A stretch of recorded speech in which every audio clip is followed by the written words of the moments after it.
এক সময় সন্ধ্যা নামলেই গ্রামের আকাশ আর মাটির মাঝে শুরু হতো এক অদ্ভুত জাদু।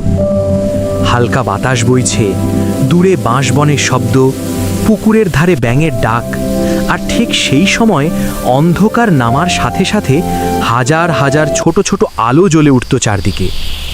ওগুলো কোনো বাতি ছিল না, কোনো বিদ্যুতের আলোও নয়, ওগুলো ছিল জোনাকি পোকা।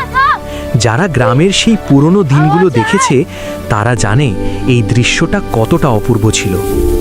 গভীর অন্ধকার বাগানের ভেতর হঠাৎ দেখা যেত শত শত জোনাকি পোকা একসাথে জ্বলছে। দূর থেকে মনে হতো যেন মাটির খুব কাছে ছোট ছোট তারারা নেমে এসেছে। পুকুরের ওপর ভেসে বেড়াতো অসংখ্য জোনাকি পোকা। জল আর বাতাসের মাঝখানে তারা ছোট ছোট সবুজ আলো জ্বালিয়ে উড়ে বেড়াতো। বাচ্চারা দৌড়ে দৌড়ে সেগুলো ধরার চেষ্টা করত, কেউ হাতের মুঠোয় ধরে আবার ছেড়ে দিত। অনেক সময় দেখা যেত কোনো অন্ধকার আমবাগান বা কাঁঠাল গাছের নিচে পুরোটা যেন আলোয় ভরে গেছে। একটা দুটো নয়, হাজার হাজার জোনাকি একসাথে জ্বলছে আর নিভছে। গ্রামের বয়স্ক মানুষরা বলতো, দেখো, আজ রাতে জোনাকিরা আকাশের তারাদের সাথে খেলতে নেমেছে। কিন্তু আজ যদি সেই একই গ্রামে গিয়ে দাঁড়াও, সন্ধ্যা নামবে, বাতাস বইবে, ব্যাঙ ডাকবে, কিন্তু সেই জাদুকরি আলো আর দেখা যাবে না। আজকের শিশুরা অনেকেই জানেই না জোনাকি পোকার সেই আশ্চর্য দৃশ্যটা কেমন ছিল। প্রশ্নটা তখন মাথায় আসে, জোনাকি পোকাগুলো গেল কোথায়? আসলে জোনাকি পোকা হঠাৎ করে হারিয়ে যায়নি, ধীরে ধীরে আমরা নিজেরাই তাদের পৃথিবীটা বদলে দিয়েছি। আগে গ্রাম ছিল অনেক অন্ধকার, রাতে খুব কম আলো থাকত। এই অন্ধকারটাই ছিল জোনাকি পোকার জন্য সবচেয়ে উপযুক্ত পরিবেশ। জোনাকি পোকার শরীরের ভেতরে একটা বিশেষ রাসায়নিক প্রক্রিয়া হয়, যাকে বলে বায়োলুমিনেসেন্স। এই প্রক্রিয়ার মাধ্যমে তারা আলো তৈরি করে। এই আলো আসলে শুধু সৌন্দর্যের জন্য নয়, এটা তাদের ভাষা। পুরুষ জোনাকি আকাশে উড়ে উড়ে আলো জ্বালায়, আর মাটির কাছে থাকা স্ত্রী জোনাকি সেই আলো দেখে সাড়া দেয়। এইভাবেই তারা একে অপরকে খুঁজে পায়।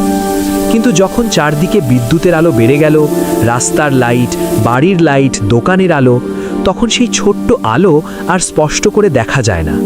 পুরুষ জোনাকি বুঝতেই পারে না কোথায় তার সঙ্গী, আর এই বিভ্রান্তির কারণেই তাদের প্রজনন ধীরে ধীরে কমে যায়। কিন্তু শুধু আলোই নয়, আরেকটা বড় কারণ আছে। আগে গ্রামের চারদিকে ছিল ঘাস, ঝোপঝাড়, ভেজা মাটি আর ছোট ছোট জলাশয়। জোনাকি পোকার বাচ্চারা মাটির নিচে বা ভেজা পাতার মধ্যে বড় হয়। কিন্তু আজ সেই জায়গাগুলো অনেকটাই হারিয়ে গেছে। ঝোপঝাড় কেটে ফেলা হয়েছে, পুকুর ভরাট হয়েছে, মাঠে ছেটানো হচ্ছে বিভিন্ন কীটনাশক। এই বিষাক্ত রাসায়নিক শুধু ক্ষতিকর পোকাতেই মারে না, মেরে ফেলে জোনাকি পোকাকেও। আর তাই ধীরে ধীরে সেই হাজার হাজার জোনাকির দল কমতে কমতে আজ প্রায় অদৃশ্য হয়ে গেছে।